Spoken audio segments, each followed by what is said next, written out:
Alhamdulillah, alhamdulillahilladzi qahhara wa ghalab wa la fani'a wa la 'ata wa la mu'tiya lima ghalab wa rasal imana fi qulubi ahbabihi wa katab. Ahmaduhu subhanahu hamda man taba ilaihi min dhunubihi wa harab wa ashkuruhu syukran yafuqu 'adda man 'adda wa hisaba man hasab. وأشهد أن لا إله إلا الله وحده لا شريك له فارج الكرب وأشهد أن سيدنا محمدا عبده ورسوله سيد العجم والعرب. اللهم صل وسلم على عبدك ورسولك محمد وعلى آله وأصحابه ومن اقتفى شرعه المطهر وإلى دينه الحنيف انتسب.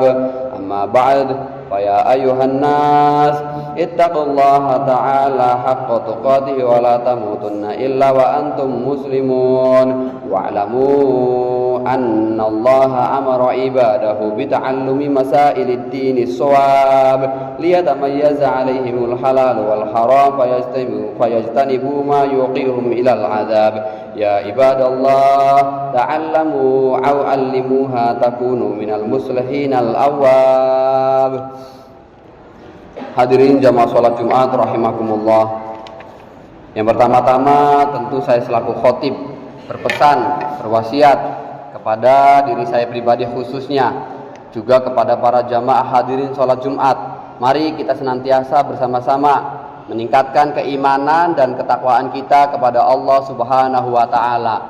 Takwa dalam pengertian secara terminologi adalah imtitsalu awamirillahi ta'ala wajtinabu nawahihi, yaitu menjalankan segenap apa-apa yang telah diperintahkan oleh Allah Subhanahu wa Ta'ala kepada kita semua, serta menjauhi segala macam larangan-larangan yang telah Allah cegah agar kita tidak melakukannya. Dengan kita meningkatkan keimanan dan ketakwaan kita, kita berharap kepada Allah Subhanahu wa Ta'ala semoga kelak kita ditempatkan, didudukan di derajat yang mulia di sisi Allah Subhanahu wa Ta'ala, sebagaimana Allah mengatakan di dalam salah satu ayatnya, inna akramakum indallahi atqakum, sesungguhnya yang paling mulia di antara kalian semua adalah yang paling bertakwa kepada Allah. Juga dengan kita meningkatkan keimanan dan ketakwaan, kita berharap segala urusan-urusan kita terselesaikan dengan sangat mudah dan cepat. Semoga persoalan-persoalan permasalahan dalam rumah tangga, dalam kehidupan sosial kita, semoga Allah bukakan pintu jalan keluarnya, dan semoga Allah memberikan rizki yang berlimpah dengan kita meningkatkan ketakwaan, sebagaimana Allah mengatakan di dalam Al-Quran, wa may yattaqillaha yaj'al lahu makhrajan wa yarzuqhu min haitsu la yahtasib. Barang siapa yang mau bertakwa kepada Allah, maka Allah akan membukakan segala pintu kesulitan-kesulitan kita, dan Allah akan melimpahkan banyak rezeki terhadap kita semua. Amin Allahumma amin. Hadirin jamaah sholat Jumat rahimakumullah. Kalau kita mau berbicara tentang hakikat penciptaan manusia, tentu kita tidak bisa lepas dari apa sebenarnya tujuan manusia itu diciptakan. Kita sebagai umat manusia tentu harus tahu, harus mengerti tujuan utama kita diciptakan oleh Allah itu untuk apa. Apakah untuk mengumpulkan harta dunia yang sebanyak-banyaknya? Apa untuk mengejar jabatan setinggi-tingginya? Apa untuk mencari pengikut sebanyak-banyaknya? Ataukah untuk yang lain-lain?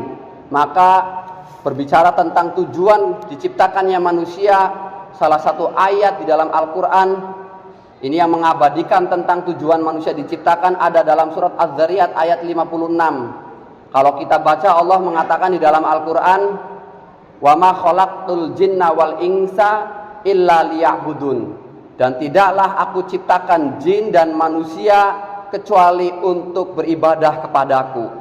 Kalau kita tinjau dari sisi bahasa, dari sisi kesastraan Arab, ada kalimat wama atau maknafi yang kemudian diiringi dengan kalimat ila. Kalau kita belajar ilmu alat, ilmu balaghah, ilmu tata bahasa, ilmu gramatika dan ilmu seni, maka kita akan bisa mengetahui ada ma dan illa dalam satu kalimat. Wa ma khalaqtul jinna wal insa illa liya'budun.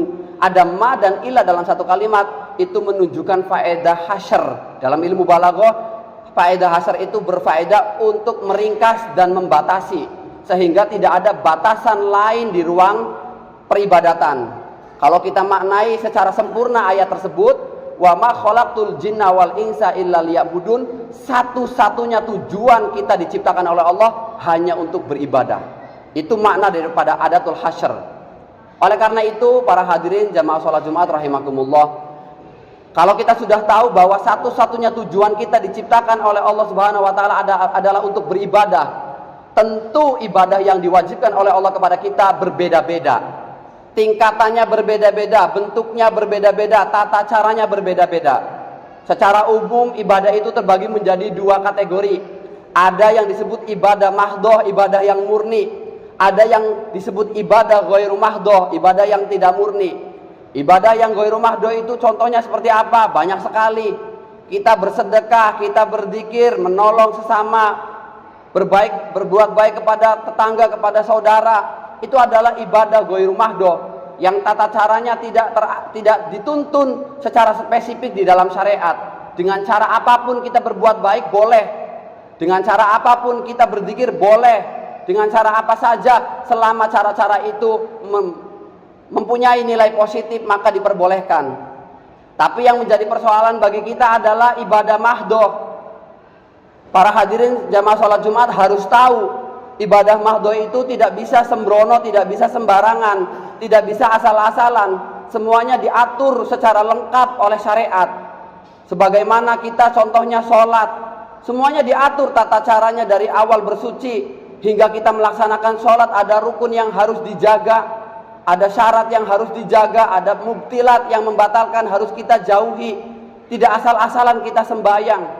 Contoh lagi seperti kita puasa, tidak asal menahan haus, tidak asal menahan lapar, tapi ada ketentuan-ketentuan yang secara spesifik disebutkan dalam syariat.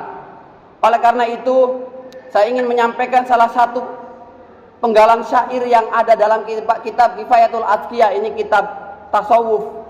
Di situ seorang ulama menyebutkan bahwa wa kullu man bi ghairi ilmin ya'malu a'maluhu mardudatun la tuqbalu.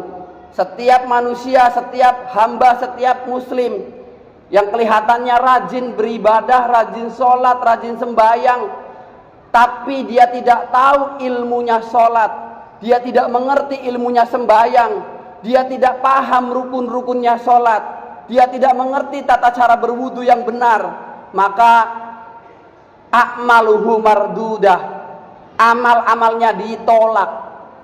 Kita yang sembahyangnya dengan cara atau tata cara yang benar, yang sesuai dengan fikih saja, belum tentu itu diterima oleh Allah. Apalagi yang tata cara ibadahnya itu semrawut, tidak menggunakan hukum fikih, tidak menggunakan hukum syariat, itu sudah jangan berharap ibadahnya mau diterima oleh Allah. Secara fikih saja sudah dikatakan tidak sah atau tidak sah.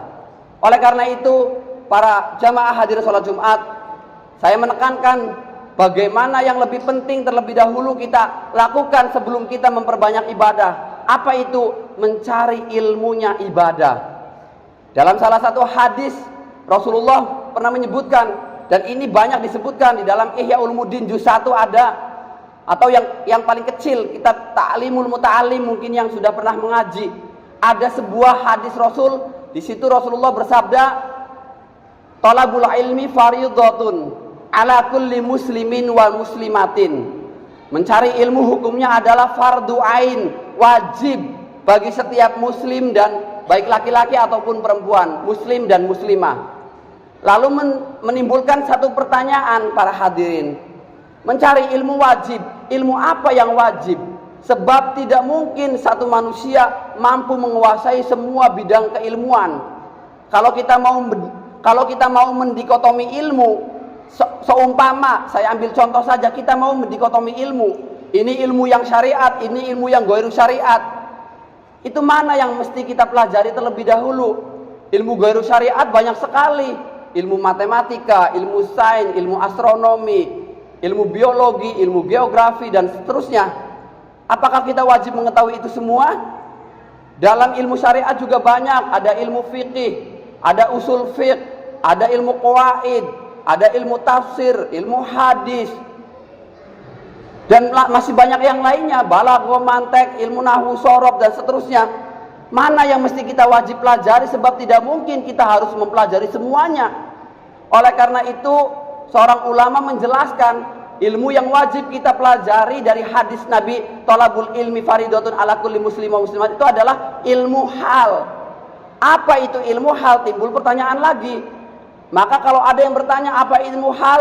Ilmu hal itu adalah ilmu yang melekat pada diri seseorang yang hendak melaksanakan suatu peribadatan, praktek ibadah. Kita ingin melaksanakan sholat, berarti kita wajib mengerti ilmunya sholat. Itu yang disebut ilmu hal. Kita saat ini belum ingin berangkat haji, antriannya masih 20 tahun, maka kita tidak wajib belajar ilmu haji. Kewajiban belajar ilmu haji bagi yang akan berangkat haji. Contoh hajinya 1 tahun ke depan, berarti sudah wajib manasik, wajib belajar. Itu yang disebut sebagai ilmu hal.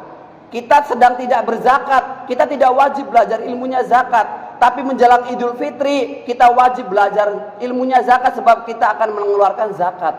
Itu yang disebut sebagai ilmu hal. Ilmu hal itu adalah ilmu yang melekat pada setiap manusia yang akan melaksanakan suatu praktek peribadatan.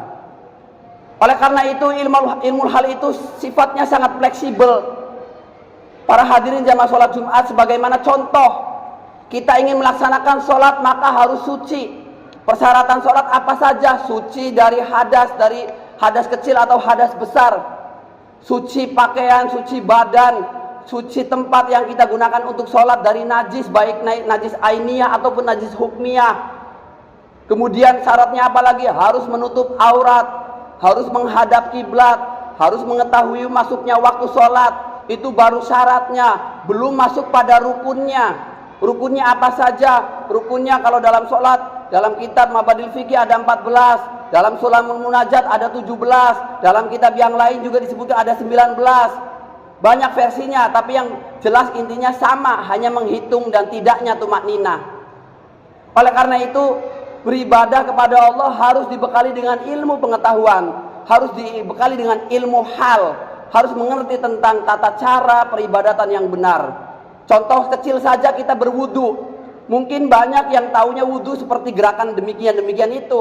Padahal dalam berwudu saja punya rukun dan fardu yang harus kita penuhi.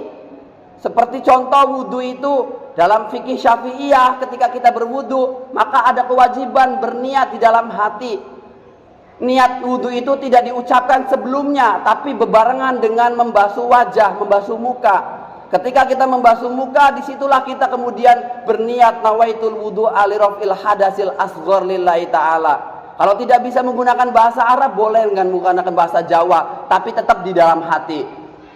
Begitu membasuh muka, dalam hatinya mengucapkan, aku niat berwudu ngilangi hadas cilik. Cukup. Agama tidak mengatur seribet apapun, sebisa mungkin. La yukallifullahu nafsan illa wus'aha. Allah tidak akan menuntut seorang hambanya melebihi batas kemampuan. Bisanya niat pakai bahasa Jawa tidak apa-apa. Sebab banyak orang yang mungkin dalam tanda kutip orang awam sulit untuk mengucapkan dengan bahasa Arab. Seperti salah satu contoh, ada orang mengadu kepada saya, kok kalau niat bahasa Arab, menggunakan bahasa Arab, niat puasa Ramadan itu sulit ya, panjang banget. Nah, ini tantangan tersendiri para hadirin. Artinya niat itu tidak kaku. Kalau bisa bahasa Arab silakan menggunakan bahasa Arab, kalau tidak bisa silakan menggunakan bahasa terjemah, bahasa Indonesia atau bahasa Jawa. Contoh bahasa Arab, nawaitu shauma ghadin an ada'i fardhi syahri ramadhani hadhihi sanati lillahi ta'ala, panjang. Mungkin bagi kita yang biasa mengucapkan itu mudah, tapi bagi orang awam sangat sulit. Yang tidak bisa mengaji, tidak bisa baca Quran, itu sangat sulit mengucapkan Arab yang sedemikian panjangnya. Maka boleh diganti dengan bahasa Jawa atau bahasa Indonesia, tapi tetap yang namanya niat di dalam hati. Kembali lagi pada contoh tadi, ketika kita berwudu, membasuh muka sambil kita berniat, kemudian membasuh tangan. Awas, saya sering melihat membasuh tangan ketika berwudu itu tidak sampai siku. Padahal perintahnya jelas di dalam Al-Quran sampai siku. Maka harus mencincing tangannya kalau memang pakai lengan panjang. Kalau lengan pendek aman, tidak usah repot-repot mencincing baju. Tapi kalau yang pakai lengan panjang jangan takut basah, harus dicincing melebihi sikut atau siku dari setiap tangan kita, lengan tangan kita. Itu contoh kecil saja, kemudian mengusap sebagian kepala, lalu kemudian membasuh kaki dan dilakukan secara tertib. Itu adalah praktek berwudu yang dijelaskan di dalam fikih Syafi'iyah, yang kalau kita belajar dari kitab yang paling kecil pun sampai paling besar kemungkinan isinya sama. Fardunya wudu ada 6 itu yang tadi saya sebutkan. Belum pada sholatnya, ilmu hal apa yang mesti kita wajib pelajari dalam kita sholat. Sebagai contohnya paling gampang adalah saya yang berdiri di tengah-tengah atau di depan para hadirin jamaah. Saya di sini sedang khutbah. Apakah khutbah yang saya lakukan hanya serta-merta ngomong biasa? Apakah tidak terikat atau tidak diatur tuntunannya secara spesifik di dalam syariat? Tentu tidak. Khutbah saya yang saya lakukan harus memenuhi beberapa kriteria. Kriteria apa? Syarat dan rukun dan mubtilat itu harus terpenuhi. Syarat harus dipenuhi, rukun khutbah juga harus dipenuhi, mubtilatnya juga harus dijauhi. Salah satu contohnya, ketika saya khutbah maka saya harus memahami betul bagaimana rukun-rukun khutbah itu bisa terpenuhi. Dalam khutbah pertama ada yang disebut dengan hamdalah, makanya setiap khotib berbicara harus diawali dengan alhamdulillah, sebab itu rukun dan tidak bisa diganti dengan kalimat yang lain. Kemudian ada sholawat kepada Nabi, sehingga para hadirin jamaah juga bisa menyimak, harus komponen itu harus terpenuhi. Hamdalah, sholawat kepada Nabi, dan yang ketiga itu adalah berwasiat kepada takwa atau berwasiat kepada kita semua untuk meningkatkan ketakwaan. Itu adalah rukun yang mesti terpenuhi dalam khutbah yang pertama. Dalam khutbah yang kedua juga ada rukunnya yang harus dipenuhi. Apa saja? Hamdalah, kemudian baca sholawat, lalu kemudian baca ayat Al-Quran, lalu kemudian wasiat takwa dan membacakan doa untuk kaum muslimin, untuk para mukminin. Itu adalah rukun-rukun yang mesti dipenuhi, dan itu adalah ilmu hal bagi siapa saja, tidak hanya untuk saya. Untuk siapa saja yang akan melaksanakan peribadatan, apalagi menjadi seorang imam, maka dia mesti wajib mengetahui ilmu-ilmu yang seputar praktek ibadahnya, ilmu sholatnya, ilmu khutbahnya, dan seterusnya. Para hadirin jamaah sholat Jumat rahimakumullah, berbicara tentang ilmu tentu banyak sekali keutamaannya. Keutamaan, keunggulan kita belajar ilmu. Salah satu keutamaan yang bisa kita peroleh dari kita belajar ilmu adalah sesuai janjinya Allah, kita akan diangkat derajatnya oleh Allah Subhanahu wa taala, sebagaimana Allah mengatakan yarfa'illahul ladzina amanu walladzina utul ilma minkum darajat. Allah akan mengangkat derajat-derajat orang yang beriman serta orang yang berilmu. Oleh karena itu, saya sekali lagi menekankan kepada siapa saja, jangan bosan-bosan untuk selalu mencari ilmu, terutama ilmu syariat, ilmu hal, ilmu yang akan kita lakukan praktek peribadatannya, seperti sholat, puasa, zakat, haji, umroh, dan lain-lain sebagainya. Wajib kita belajar, wajib kita mengetahui, mengerti, sehingga praktek amal ibadah kita secara hukum syariat dihukumi sah. Adapun diterima atau tidak diterima kembali lagi kepada urusannya kepada Allah Subhanahu wa taala. Tidak dijamin ibadahnya diterima, tidak dijamin ibadahnya ditolak, semuanya itu adalah hak prerogatif Allah Subhanahu wa taala. Hadirin jamaah kaum muslimin rahimakumullah. Salah satu lagi keutamaan daripada ilmu. Keutamaan daripada ilmu ada dalam salah satu riwayat hadis riwayat Muawiyah. Wa an Muawiyah radhiyallahu taala anhu qala Rasulullah mayyuridillahu bi khairan yufaqihu fid din.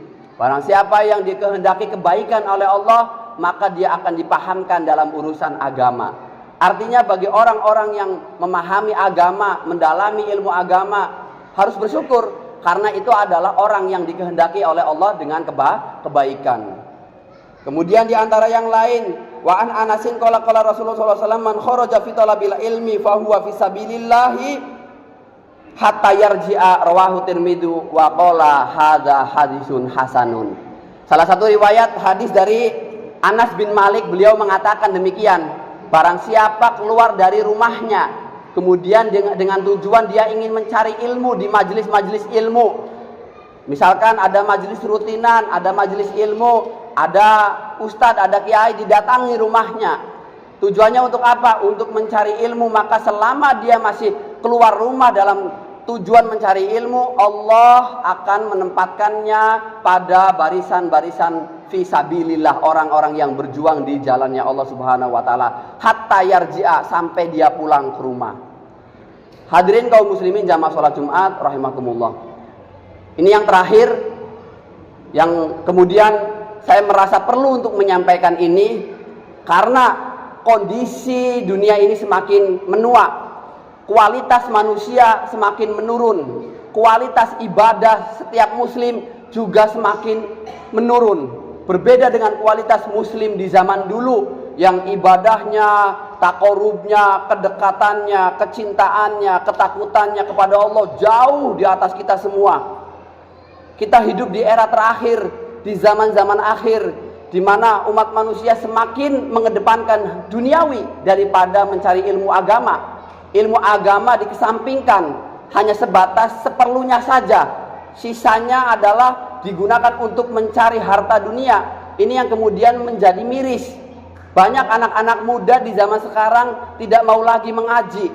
Waktu dulu saya kecil, waktu sholat maghrib selesai, tidak ada yang nongkrong-nongkrong di jalan, gitar-gitaran, nyanyi-nyanyian, tidak ada. Semuanya berangkat ke TPQ, ke masjid, ke musola untuk belajar ngaji, entah ikro atau juz amma. Tapi sekarang mungkin prosentasi, mungkin masih ada, tapi prosentasinya sangat kecil. Taruh anak muda itu 100%, maka yang ngaji hanya 10%. Sisanya apa? Main HP, main game, ngobrol, nongkrong, dan seterusnya. Mungkin ada yang pacaran dan lain sebagainya. Maka kita sudah masuk pada zaman yang sangat gelap. Oleh karena itu, saya selalu menghimbau kepada siapa saja, ayo kita semangat dalam mencari ilmu agama untuk menghidupkan agama Islam ini. Sebab agama Islam akan tetap berjaya, akan tetap hidup jika manusianya atau muslimnya itu menekankan ilmu pengetahuan. Kalau yang ditekankan adalah hanya politik, Islam cuma papan namanya saja. Islamnya semua KTP, semua Islam, tapi keilmuannya tidak ada. Sehingga ada satu hadis, para hadirin jamaah sholat Jumat, yang saya perlu bacakan dan mungkin ini menjadi renungan bagi kita semua. Hadis itu riwayat dari Abdullah bin Amr bin As. Salah satu hadis Rasulullah mengatakan, qala sami'tu Rasulullah SAW. Abdullah bin Amr bin As, dia pernah berkata, mendengarkan Rasulullah bersabda, innallaha la yaqbidul ilma intiza'an yang tazi'uhu minan nas, walakin yaqbidul ilma biqabdil ulama. Kata Rasulullah SAW dalam salah satu hadis tersebut, Allah tidak akan mencabut satu ilmu dari seseorang secara tiba-tiba. Tidak ada orang pinter tiba-tiba langsung blow on. Tidak ada. Tidak ada orang lagi mulang, lagi ngajar, lagi ngaji, terus tiba-tiba ilmunya hilang begitu saja. Dia jadi bodoh dan tolol. Itu tidak ada.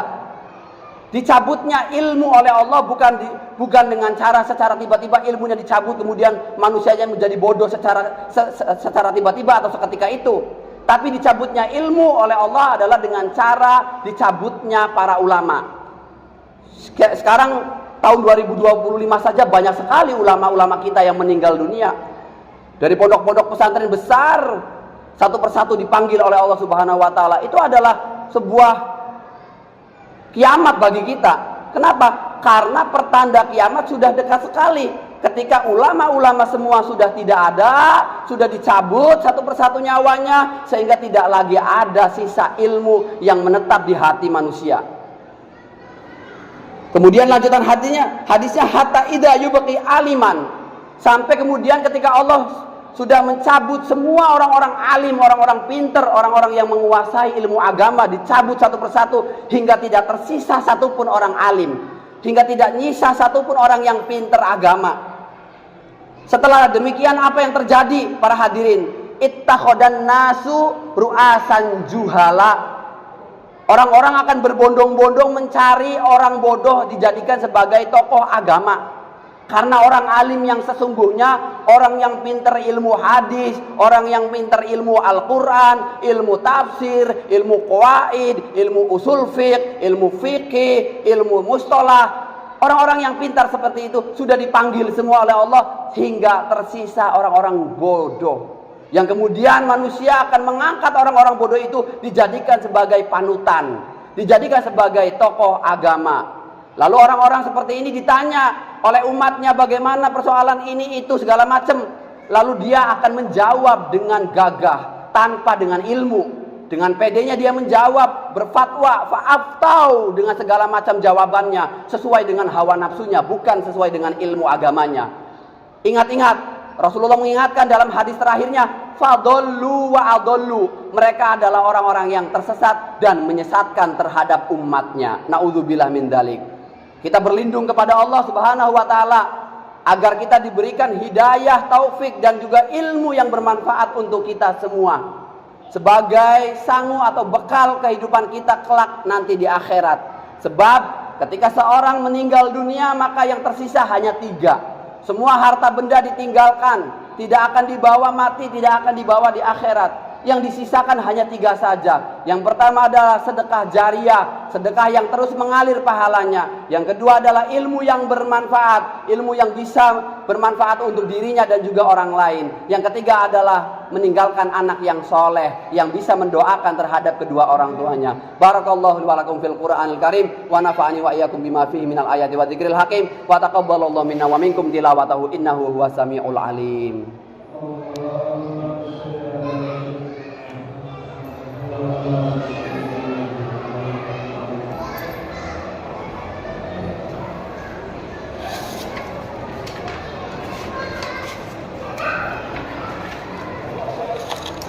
Alhamdulillah nahmaduhu wa nasta'inuhu wa nastaghfiruhu wa na'udzu billahi min shururi anfusina wa min sayyiati a'malina may yahdihillahu fala mudilla lahu wa may yudlil fala hadiya lahu. Asyhadu an la ilaha illallah wahdahu la syarika lahu wa asyhadu anna Muhammadan abduhu wa rasuluh. Allahumma shalli wa sallim ala sayyidina Muhammad wa ala alihi wa sahbihi wa man tabi'ahum bi ihsanin ila yaumiddin.